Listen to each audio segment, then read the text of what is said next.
réxime político diferente ao que temos hoxe, daquela en pleno franquismo, que en Galiza había un goberno, neste caso do Estado español, empeñado na persecución da lingua galega, da lingua propia do país, e na eliminación de dereitos lingüísticos do povo galego.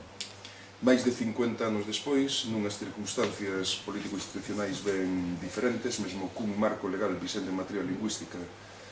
do noso suizo cativo, insuficiente, mais que está aí,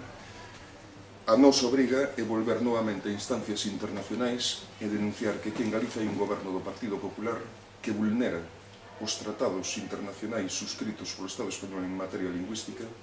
que anula os dereitos democráticos do povo galego a poder utilizar o seu idioma na súa propia terra, que fai imposible que haxa nenos e nenas que poidan recibir aulas no seu propio idioma en Galiza, que fai imposible que o sistema judicial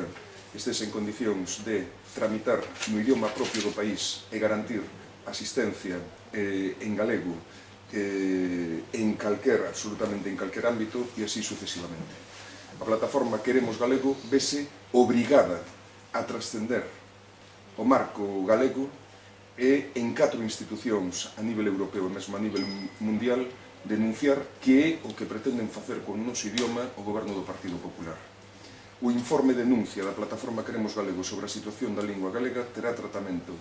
e terán coñecimento no Parlamento Europeu, na Comisión Europea, no Consello de Europa e na UNESCO tamén, dependente, como sabedes, da Organización das Nacións Unidas. Consideramos que é o noso deber. Estamos chegando a unha situación tan absolutamente extrema no retroceso agresivo no exercicio dos dereitos lingüísticos en Galiza, cun goberno que, como sabedes, está absolutamente empeñado no exterminio literal da lingua galega,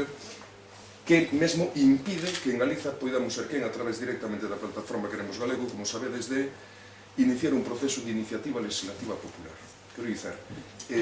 até un punto de negación tamén dos dereitos civís en defensa da lingua galega, dos dereitos políticos, dos dereitos sociais, dos dereitos democráticos, en definitiva. En este contexto, nos consideramos que a nosa obriga é por isto en coñecimento das instancias internacionais. Non podemos esquecer que hai unha Declaración Universal dos Dereitos Humanos, hai unha Declaración Universal dos Dereitos Lingüísticos, hai unha Carta Europea de Linguas, chamadas regionais ou minoritarias, suscritas formalmente polo Estado español e, por tanto, de aplicación tamén dentro do territorio da nosa nación, que o goberno do Partido Popular está vulnerando e conculcando. Pois ben, nós, desde a plataforma Queremos Galego, imos trasladar esta situación e todo o que leva aparellado a Bruxelas, neste caso esas 4 institucións, ademais de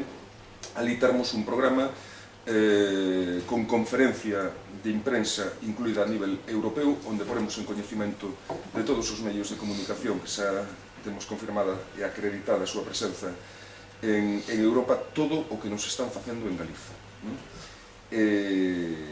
Por suposto, pois iremos dando información tamén do resultado práctico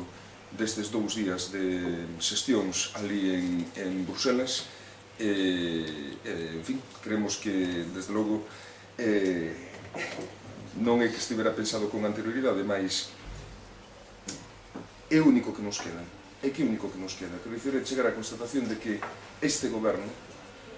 e as posibilidades de participación ou actuación no campo político institucional en Galiza están limitadas pola negación do goberno a hora de admitir mesmo a posibilidade de falar en torno a estas cuestións, non o de debater. Por tanto, isto é o que imos facer. Deixo-vos agora con a solución.